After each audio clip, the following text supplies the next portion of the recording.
most people know me for my romance novels. And if you don't know me, my books are Anne and the French Kiss, Lola and the Boy Next Door, Island Happily Ever After. I'm also the editor of 2 romance anthologies. So Ellie will just send you everything. Yeah. So when people found out that my new book was a horror novel, There's Someone Inside Your House, there was a lot of surprise and people a little bit of head scratching there. And when that happened, I was like, well, you don't know me that well. Horror is a huge part of my life. I'm very passionate about the genre, but I was not always this way. When I was young, I was the most frightened child you have ever met. I was terrified of everything, like nightmares every night. I was so afraid of the world that on Halloween, this was back when kids could still wear costumes to school, my parents had to call in sick for me because I was too afraid to see the Halloween masks. And it was humiliating because all the other kids knew. But my fear was greater than that. That's how afraid I was. And then in middle school, I made friends with a girl who was a little bit cooler than me. And in middle school, that means something, unfortunately. And many bad things came out of that friendship, but one very good thing came out of it, and that was when she really wanted to see the movie Scream, which had just come out. Yes. And I did not want to see Scream, but because she was cooler and I wanted to impress her, I said, yeah, let's go. That sounds great. I want to see it too. And so I pretended that I wasn't scared. And by pretending, I suddenly wasn't scared. And I was able to drop that layer of sheer terror and actually enjoy it. And it's a very smart movie. It's very funny, very meta, and so it was a really good introduction. And after that, it just opened up this entire new genre for me, and it gave me back this power that had felt in this situation that had felt very, very out of control before, or very out of my control, and suddenly I fell in love with this genre, and it was more like happenstance that the romance came out of me first, and it made sense that this was going to come out next. And it happened a few years ago. I'm writing all the romance. I think I was working on Anna at the time. It was that long ago. And I was telling my friend that I really wanted to read a book like one of these movies. And there are a few of them out there. Gretchen McNeil does a great job. But in general, most young adult horror it's supernatural or it's psychological. There's not a lot of person with knife stabbing teenagers, which is what I really wanted. That's my passion in life.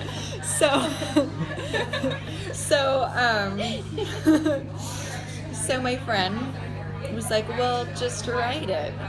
And I brought the idea to my editor and my agent, and they're like, yeah, okay. Bless them. And it took me 6 years to write it because I basically had to learn how to write a book again. It's a very, it's written in different tense. It's very plot driven, where my others are very character driven. And so it took a while to get out, but I'm really proud of it.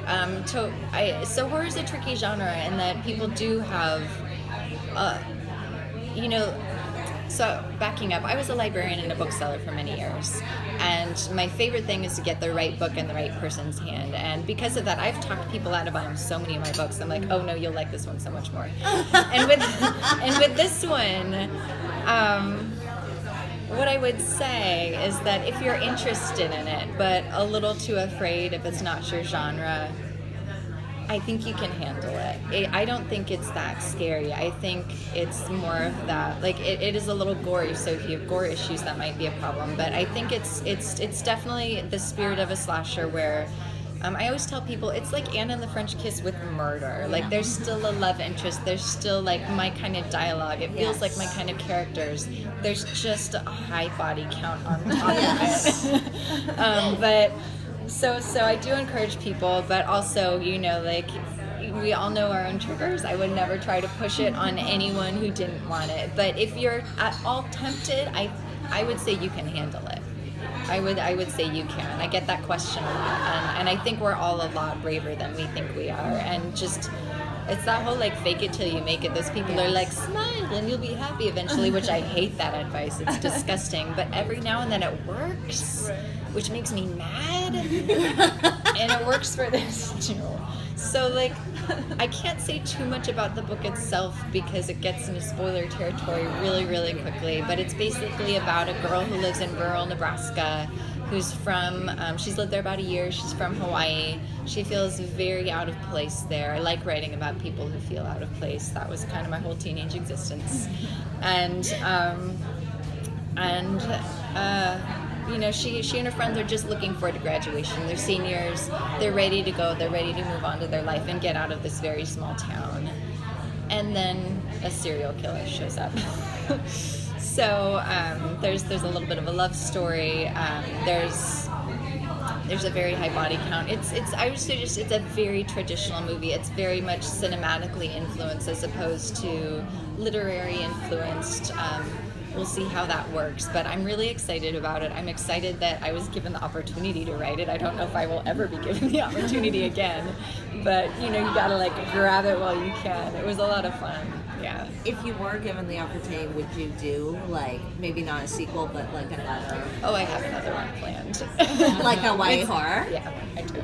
So it depends on how this one goes, but I've got So that cinematic element you mentioned, I'm thinking like some of the things in slasher movies are very visually driven. Yes. I'm wondering how you. I love this question. I know where you're going. Awesome. Yes. That was so hard. Yeah. That was so hard. Yeah. Thank you. Especially So- like the third act thing. Right. You're just like, leave this. The knife is on the table. Yeah, it's a genre based on jump scares. Yeah. And you can't have a jump scare in a book. Like you Yeah. can't have like a Yeah. or like a scene where you're like, I think there's someone behind that door. Yeah. Like it's and it made me realize like, oh, that's why books like this are so rare. Yeah. So I had to come up with a new idea, and I took my cue from who I consider the masters, which would be Stephen King and his son Joe Hill, which do it so well.